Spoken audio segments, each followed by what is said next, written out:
It was evening. I was sitting on the bed, with one of the dogs stretched out beside me, and the other stretched out under my knees. The fire was roaring, and there was my mother coming at last, as I supposed I should have expected. I knew her by her particular movement in the shadows, and whereas if anyone else had come near me I would have shouted, "Go away," I said nothing at all to her. I had a great and unshakable love of her. I don't think anyone else did, and one thing that endeared her to me always was that she never said anything ordinary. Shut the door, eat your soup, sit still, things like that never passed her lips. She read all the time. In fact, she was the only one in our family who had any education, and when she did speak, it was really to speak, so I wasn't resentful of her now. On the contrary, she aroused my curiosity. What would she say, and would it conceivably make a difference to me? I had not wanted her to come, nor even thought of her, and I didn't turn away from the fire to look at her, but there was a powerful understanding between us. When I had tried to escape this house and been brought back, it was she who had shown me the way out of the pain that followed. Miracle she'd worked for me, though no one around us had ever noticed.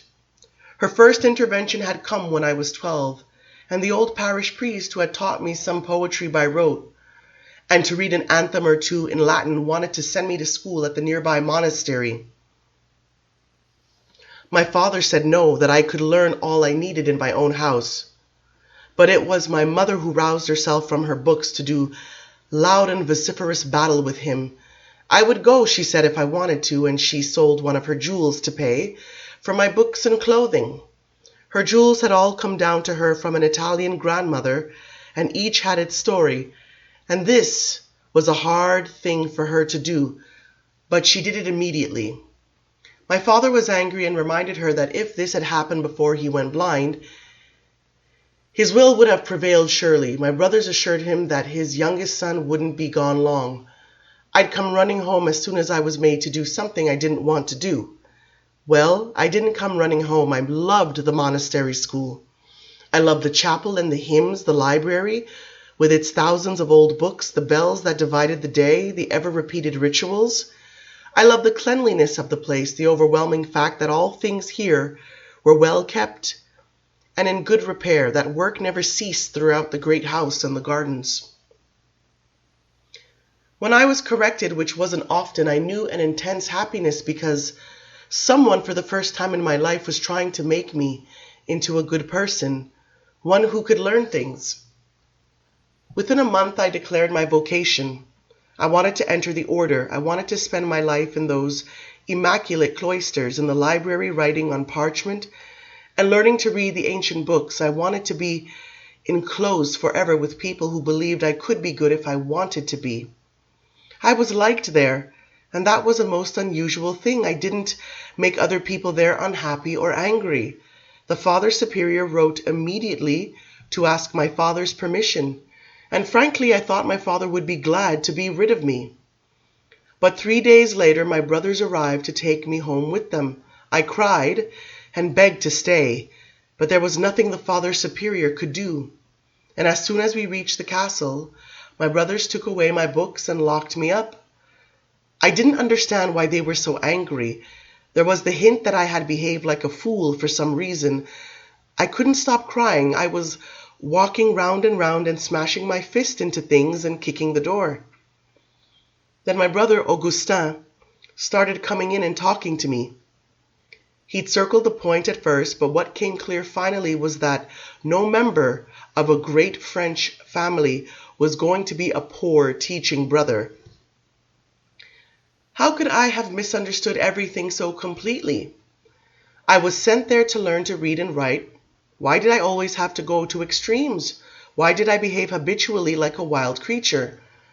As for becoming a priest with real prospects within the church, well, I was the youngest son of this family now, wasn't I? I ought to think of my duties to my nieces and nephews. Translate all that to mean this: we have no money to launch a real ecclesiastical career for you, to make you a bishop or cardinal, as befits our rank. So you have to live out your life here as an illiterate and a beggar.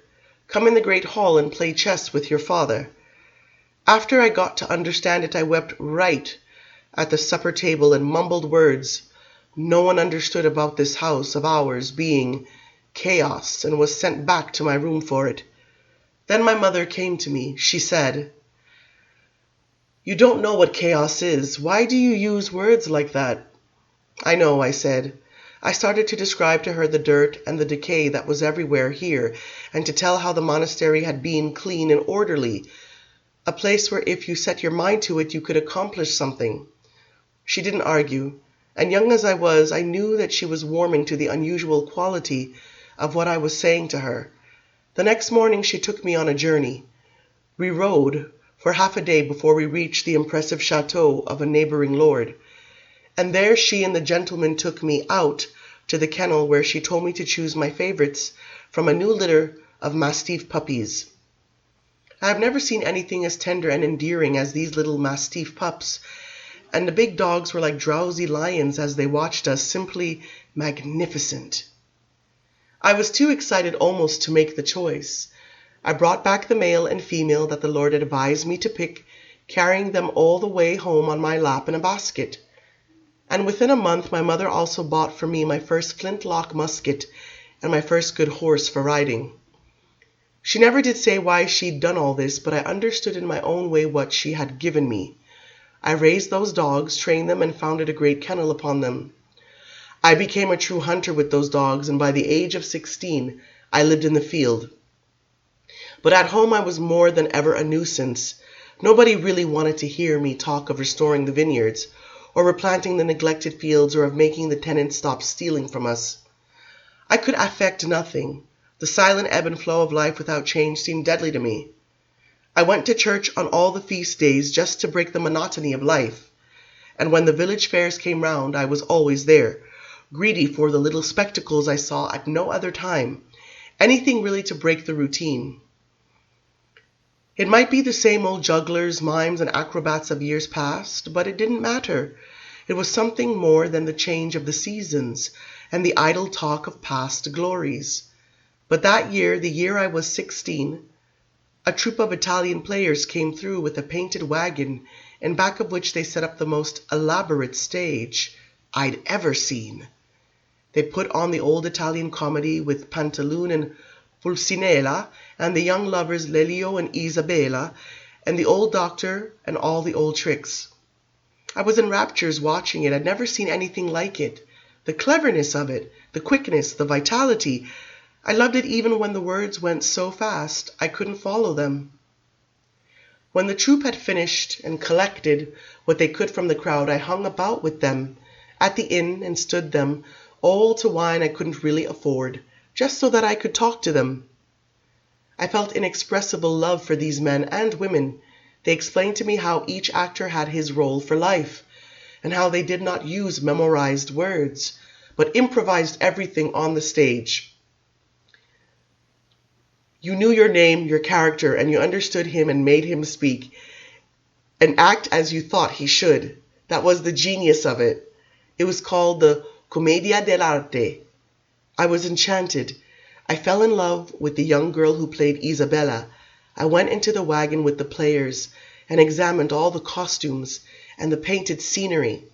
And when we were drinking again at the tavern, they let me act out Lelio, the young lover, to Isabella. And they clapped their hands and said I had the gift. I could make it up the way they did. I thought this was all flattery at first, but in some very real way it didn't matter whether or not it was flattery. The next morning when their wagon pulled out of the village, I was in it.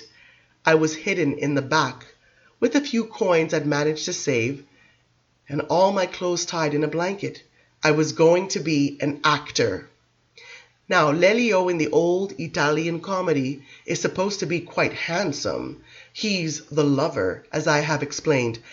And he doesn't wear a mask. If he has manners, dignity, aristocratic bearing, so much the better, because that's part of the role. Well, the troupe thought that in all these things I was blessed. They trained me immediately for the next performance they would give. And the day before we put on the show, I went about the town, a much larger and more interesting place than our village. to be certain, advertising the play with the others. I was in heaven, but neither the journey nor the preparations, nor the camaraderie with my fellow players came near to the ecstasy I knew when I finally stood on that little wooden stage. I went wildly into the pursuit of Isabella. I found a tongue of verses and wit I'd never had in life. I could hear my voice bouncing off the stone walls around me. I could hear the laughter rolling back at me from the crowd. They almost had to drag me off the stage to stop me, but everyone knew it had been a great success. That night, the actress who played my innamorata gave me her own very special and intimate accolades. I went to sleep in her arms, and the last thing I remember her saying was that when we got to Paris we'd play the Saint-Germain Fair, and then we'd leave the troupe and we'd stay in Paris, working on the Boulevard du Temple until we got into the Comédie Française itself and performed for Marie Antoinette and King Louis. When I woke up the next morning, she was gone, and so were all the players, and my brothers were there. I never knew if my friends had been bribed to give me over or just frightened off. More likely the latter. Whatever the case, I was taken back home again. Of course, my family was perfectly horrified at what I'd done. Wanting to be a monk when you are 12 is excusable, but the theater had the taint of the devil. Even the great Molière had not been given a Christian burial, and I'd run off with a troop of ragged vagabond Italians, painted my face white, and acted with them in a town square for money. I was beaten severely, and when I cursed everyone, I was beaten again. The worst punishment, however, was seeing the look on my mother's face. I hadn't even told her I was going, and I had wounded her, a thing that had never really happened before, but she never said anything about it. When she came to me, she listened to me cry. I saw tears in her eyes, and she laid her hand on my shoulder, which for her was something a little remarkable.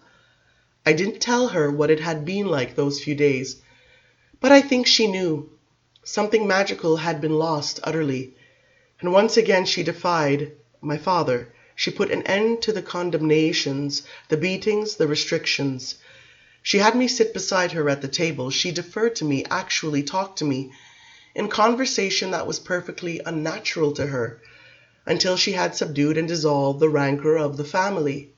Finally, as she had in the past, she produced another of her jewels, and she bought the fine hunting rifle that I had taken with me when I killed the wolves. This was a superior and expensive weapon, and in spite of my misery, I was fairly eager to try it. And she added to that another gift, a sleek chestnut mare with strength and speed I'd never known in an animal before, but these things were small compared to the general consolation my mother had given me. Yet the bitterness inside me did not subside. I never forgot what it had been like when I was Lelio. I became a little crueler for what had happened, and I never went again to the village fair. I conceived of the notion that I should never get away from here, and oddly enough, as my despair deepened, so my usefulness increased. I alone put the fear of God into the servants or tenants. By the time I was 18, I alone provided the food for us, and for some strange reason this gave me satisfaction. I don't know why, but I liked to sit at the table and reflect that everyone there was eating what I had provided. So these moments had bound me to my mother. These moments had given us a love for each other, unnoticed, and probably unequaled in the lives of those around us. And now she had come to me at this odd time, when for reasons I didn't understand myself, I could not endure the company of any other person. With my eyes on the fire, I barely saw her climb up and sink down into the straw mattress beside me. Silence, just the crackling of the fire, and the deep respiration of the sleeping dogs beside me. Then I glanced at her, and I was vaguely startled. She'd been ill all winter with a cough, and now she looked truly sickly, and her beauty, which was always very important to me, seemed vulnerable for the first time. Her face was angular, and her cheekbones perfect, very high and broadly spaced but delicate. Her jawline was strong yet exquisitely feminine, and she had very clear cobalt blue eyes fringed with thick ashen lashes. If there was any flaw in her, it was perhaps that all her features were too small, too kittenish, and made her look like a girl. Her eyes became even smaller when she was angry. And though her mouth was sweet, it often appeared hard. It did not turn down, it wasn't twisted in any way. It was like a little pink rose on her face. But her cheeks were very smooth and her face narrow. And when she looked very serious, her mouth, without changing at all, looked mean for some reason. Now she was slightly sunken, but she still looked beautiful to me. She still was beautiful. I liked looking at her. Her hair was full and blonde, and that I had inherited from her. In fact, I resemble her at least superficially, but my features are larger, cruder, and my mouth is more mobile and can be very mean at times. And you can see my sense of humor in my expression, my capacity for mischievousness and near hysterical laughing, which I've always had no matter how unhappy I was. She did not laugh often. She could look profoundly cold, yet she had always a little girl's sweetness. Well, I looked at her as she sat on my bed. I even stared at her, I suppose, and immediately she started to talk to me. "I know how it is," she said to me. "You hate them because of what you've endured and what they don't know. They haven't the imagination to know what happened to you out there on the mountain." I felt a cold delight in these words. I gave her the silent acknowledgement that she understood it perfectly. "It was the same the first time I bore a child," she said. "I was in agony for 12 hours, and I felt trapped in the pain, knowing the only release was the birth or my own death. When it was over, I had your brother Augustin in my arms, but I didn't want anyone else near me. And it wasn't because I blamed them. It was only that I'd suffered like that, hour after hour, that I'd gone into the circle of hell and come back out. They hadn't been in the circle of hell, and I felt quiet all over. In this common occurrence, this vulgar act of giving birth, I understood the meaning of utter loneliness." "Yes, that's it," I answered. I was a little shaken. She didn't respond. I would have been surprised if she had. Having said what she'd come to say, she wasn't going to converse actually. But she did lay her hand on my forehead. Very unusual for her to do that. And when she observed that I was wearing the same bloody hunting clothes after all this time, I noticed it too and realized the sickness of it. She was silent for a while, and as I sat there looking past her at the fire, I wanted to tell her a lot of things, how much I loved her particularly, but I was cautious. She had a way of cutting me off when I spoke to her, and mingled with my love was a powerful resentment of her.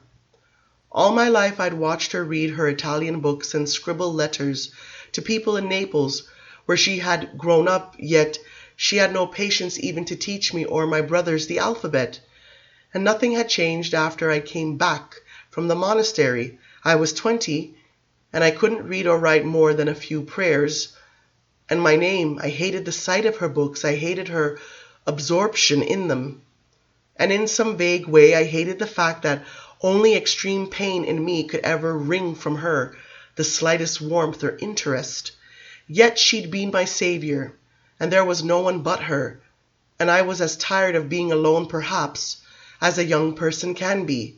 She was here now, out of the confines of her library, and she was attentive to me. Finally, I was convinced that she wouldn't get up and go away, and I found myself speaking to her. "Mother," I said in a low voice, "there is more to it. Before it happened, there were times when I felt terrible things." There was no change in her expression. "I mean, I dreamed sometimes that I might kill all of them," I said. "I kill my brothers and my father in the dream. I go from room to room slaughtering them as I did the wolves. I feel in myself the desire to murder." "So do I, my son," she said. "So do I." And her face was lighted with the strangest smile as she looked at me. I bent forward and looked at her more closely. I lowered my voice. "I see myself screaming when it happens," I went on. "I see my face twisted into grimaces and I hear bellowing coming out of me. My mouth is a perfect O, and shrieks, cries come out of me." She nodded with that same understanding look, as if a light were flaring behind her eyes. "And on the mountain, mother, when I was fighting the wolves, it was a little like that."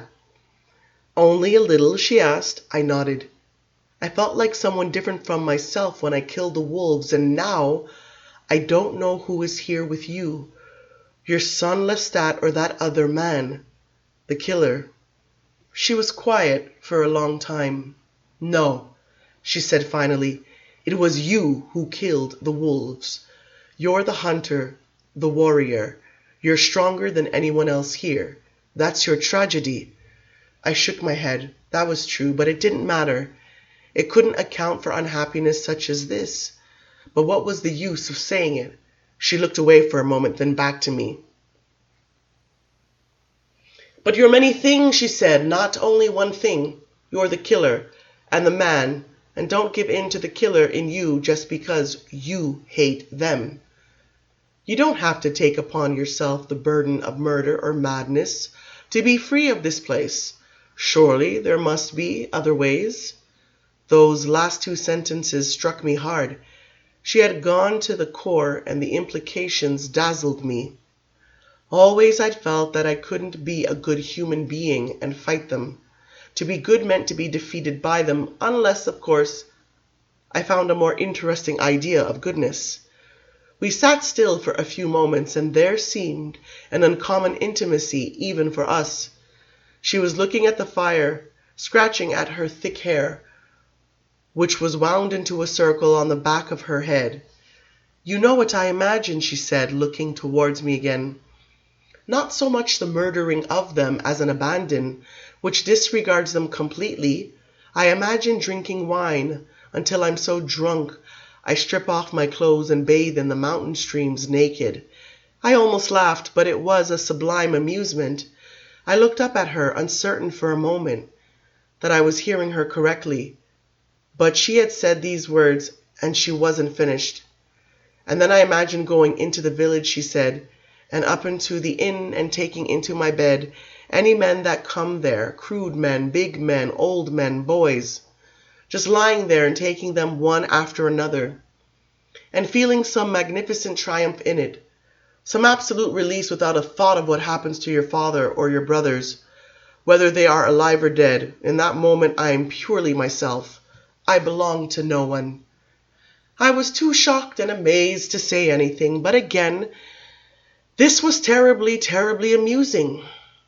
When I thought of my father and brothers and the pompous shopkeepers of the village and how they would respond to such a thing, I found it damn near hilarious.